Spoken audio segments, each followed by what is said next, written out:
Today we look at the Frobenius method for solving differential equations near a regular singular point. Near a regular singular point, we assume a solution of the form x to the power of r times an infinite series in x. If we substitute only the leading term of this series, we get a formula called the indicial equation. In words, the indicial equation is r times the quantity r minus 1 plus p of 0 times r plus q of 0 equals 0.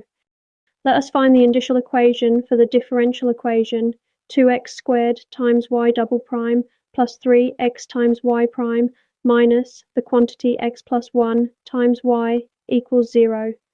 First, we divide the whole equation into standard form.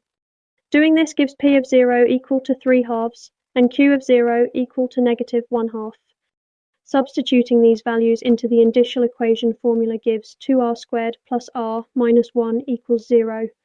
Solving this quadratic equation gives two roots, r equals 1/2 or r equals negative 1. These two roots differ by a number that is not a whole number, so there are two independent series solutions, one for each root.